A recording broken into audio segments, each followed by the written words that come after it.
Alright, magandang araw po sa inyong lahat mga kababayan, Batang Maynila to it's. Ang nakikita po ninyo sa ating screen ay pamangkin ni Digong Duterte. Kung pamangkin siya ni Digong Duterte, so ang ibig sabihin niyan, pinsan niya si Sara Duterte, pinsan niya si Kitty Duterte, pinsan niya si Baste Duterte, at pinsan niya si Paulo Duterte. At bagamat siya'y Duterte, ikapansin-pansin yung kanyang caption dito mga kababayan.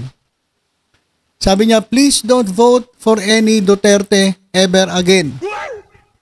Ayan po ang sabi ni Noel Duterte. So kung inaakala nyo na masama lahat ng Duterte, ay hindi po. Meron pong mabubuting mga Duterte at isa na po dyan, ito nga pong si Noel Duterte. Meron po siyang pinost sa kanyang social media account. Ito po, pakita ko po sa inyo. Yan po. At siya po ay nananawagan dyan po sa, sa mga Dabawenyo. Ayan po mga kababayan. Ito po ay pinost niya 9 hours ago. Ang sabi niya, Dear Davao City, sa lahat po ng mga kababayan natin dyan sa Davao, mga kababayan, meron pong open letter sa inyo ang pamangkin ni dating Pangulong Rodrigo Duterte. Pamangkin niya mismo, mga kababayan, pinsanin ng ni Sara, ni Kitty, ni Baste at ni Pulong Duterte. Ang sabi niya, Rodrigo isn't going to go home anytime soon. He is going to be at The Hague for a while. Then somewhere else should he get convicted.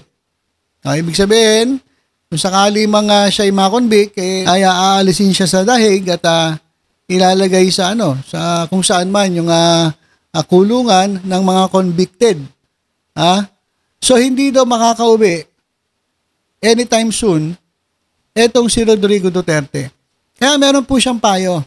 Sabi niya, may unsolicited advice, don't waste your votes on him on Monday. Huwag niyong sayangin ang inyong boto sa Lunes. Sa Lunes na po ang eleksyon mga kababayan, May 12, 2025. Paalala ko po sa inyo, bago po kayo pupunta sa inyong mga precinct kung saan kayo boboto, dapat meron na po kayong kodigo. Gawa na po kayo ng kodigo para hindi po kayo malito. Mga kababayan, kung pwede nga, mamayang gabi gawin nyo na po yan. Isulat nyo na po yung inyong mga kandidato para hindi na po kayo maghahanap-hanap doon. At kasi meron pong mga iba namimigay pa ng mga sample ballots. Maguguluhan lang kayo. Isulat nyo na po ang inyong mga iboboto sa papel. Itago nyo po yan. Yan po ay sagrado. Sagrado po yung gagawin nyo mamayang gabi. Ipagdasal po ninyo sa Panginoong Diyos yung ilalagay po ninyong mga kandidato. At pagkatapos po, bubuksan nyo lang yan kapag nandun na kayo sa harapan ng balota. At i-accomplish nyo po yung inyong form. Kahit pa may lumapit sa inyo, magdikta sa inyo, wag po nyong pakikinggan. Basta, boto po ninyo, yung nakasulat po, dyan po sa papel na isinulat ninyo. Yan po ay sa Lunes. Bukas na po yan, mga kababayan. Huwag nyo pong ibenta ang inyong karapatan. Sasabihin ng iba, wala naman yan, isang boto lang yan, walang bearing yan. Hindi po. Nagkakamali po kayo mga kababayan. Alam nyo ba na ang isang boto ninyo ay pwedeng magpabago ng ating bansa? Alam nyo ba na ang isang boto ninyo ay pwedeng baguhin ang takbo ng ating mga pamumuhay? Kaya wag niyong sabihin na isang boto lang yan, hindi. Isang boto po yan, napakasagrado po yan, napaka-importante po yan. Kaya wag niyo pong ibenta ang inyong kinabukasan. Sabi ko nga po sa inyo, kapag may nagbigay, mamayang gabi, sigurado yan. Sigurado yan, maraming mga magagapangan yan mamayang gabi. Sigurado po yan. Tanggapin nyo, sige lang, tanggapin ninyo. Pera nyo yan tanggapin ninyo.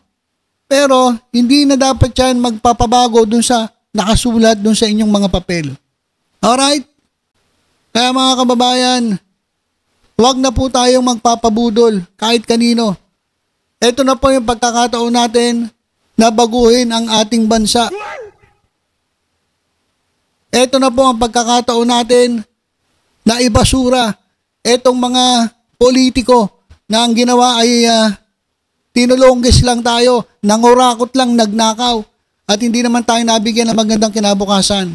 Ito na po ang panahon, mga kababayan. Kaya sabi ni Noel Duterte, pamangkin mismo yan ni Rodrigo Duterte. Huwag nyo na pong sayangin ang inyong boto sa kanya sa Lunes. By the way, ang kalaban po ni Rodrigo Duterte sa pagkamayor sa Davao City ay si Carlo Nograles. Kung sinasabi ni Noel Duterte na wag nang iboto etong si Rodrigo Duterte, parang sinasabi niya na iboto nyo na etong si Carlo Nograles. Wala naman pong ibang pagpipilian dyan So si Carlo Nograles na. O bakit daw? He won't be able to claim the victory seat anyway. Tama. Wala naman siya sino uupo? Ano siya, mayor, tapos nandun sa dahig? Magkakagulo po yan. Kaya nga, kapag ganun daw ang ginawa ninyo, binoto nyo si Rodrigo Duterte at nanalo. Sabihin natin halimbawa lang, kasi marami pa rin mga panatiko itong mga Duterte, hindi niya makiklaim yung victory seat. At ang mangyayari, you'll just make City Hall more chaotic than it already is. Mas lalong gugulo itong City Hall. Mas lalong magkakaleche-leche yung pamanuan dyan po sa City Hall. Na ngayon, magulo na. Kaya sabi ni Noel Duterte, meron po kayong chance. Ito na po ang inyong pagkakataon to take a different road. Subukan ninyo. Skip the Dutertes this round and see what happens. Ayan mga kababayan, palakpakan muna natin si Noel Duterte, mga kababayan. Ayan po. So, galing mismo sa pamangkin ni Digong Duterte, wag na po siyang iboto, etong si Rodrigo Duterte. Magkakagulo lang po dyan sa Davao. Mas lalo magiging chaotic. Meron po kayong choice. Kung dati wala kayong choice, ngayon meron na kayong choice. Tumatakbo po nga kalaban ni Pulong Duterte, ito pong si Mix Nograles. Sa pagka-mayor, ito pong si Carlo Nograles. Hindi ko lang alam kung sino kalaban ni Baste Duterte bilang Vice Mayor, pero kung ako sa inyo, iboto niyo na rin yung Vice Mayor na kalaban ni Baste Duterte.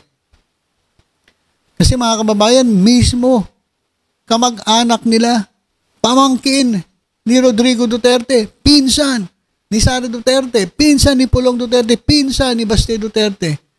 Nagsasabi, please don't vote for any Duterte ever again. Ayan mga kababayan yung sinabi ni Noel Duterte. Kaya mga kababayan natin dyan sa Davao, gising-gising po. Gising-gising po tayo mga kababayan. Try ninyong mag-iba. Yung mga sawa na po sa pamumuno ng mga Duterte, ito na po ang inyong pagkakataon. Huwag niyo pong sasayangin. Ito pong pagkakataong ito. It's now or never, mga kababayan. At dito naman po sa lungsod ng Maynila, syempre, last day na po ng kampanya kahapon. Ngayon po walang kampanya. Gusto ko lang pasalamatan si Mayor Hani Lacuna sa kanyang paglilingkod dyan po sa lungsod ng Maynila. Sa kabila ng baon na baon sa utang ang Maynila, nagawa pa rin niya ang kanyang trabaho with flying colors, mga kababayan. With flying colors. Meron pa pong award ng Maynila na for the very first time ay naibigay sa kanila. Yun po yung Good Governance Award, mga kababayan. Hindi po yan naibigay sa panahon ng ibang mga mayors. Panahon lang po ni Mayor Hani Lacuna. Kaya sasabihin nila walang nagawa. Paninira lang po yan dito kay Mayora. Kaya bukas po mga kababayan kong Manileño, ako nakikiusap sa inyo. Dito na po tayo sa tapat na totoo, mga kababayan. Dito na po tayo kay Mayor Hani Lacuna na kitang-kita natin ang kanyang pagmamahal sa mga Manileño. Siya po ang kinakailangan ninyong mamuno sa inyong lungsod. Siya po ang tunay nagmamalasakit.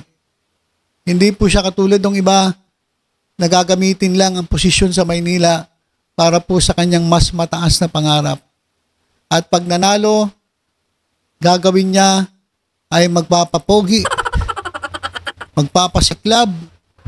Pagkatapos nun, iiwanan na naman ang lungsod ng Maynila. At wag po kayong boboto ng kandidato dyan sa Maynila na ang nasa paligid po ay pawang naninira sa gobyerno. Huwag niyo pong payagan na ang Maynila ay mapasailalim ng mga kumokontra sa gobyerno. Huwag niyo pong bigyan ng pagkakataon ng mga yan. Kasi kung kaya nilang gawin sa lugar nila, huwag niyo pong pahintulutan na gawin nila po yan dyan po sa Maynila. Kaya, muli, paalala ko po sa inyo, bukas po, pagkaharap nyo na po ang inyong mga balota, hanapin nyo agad ang pangalang Mayor Hani Lacuna, bilugan ninyo, at sabihin ko sa inyo, ito po ang pinaka-the best na desisyon na ginawa ninyo sa inyong buhay kung kayo po ay taga Maynila. Alright, so yun lang po mga kababayan. Tutok-tutok lang po dito sa Batang Maynila. Sa iba pang updates, ingat po tayong lahat. God bless po.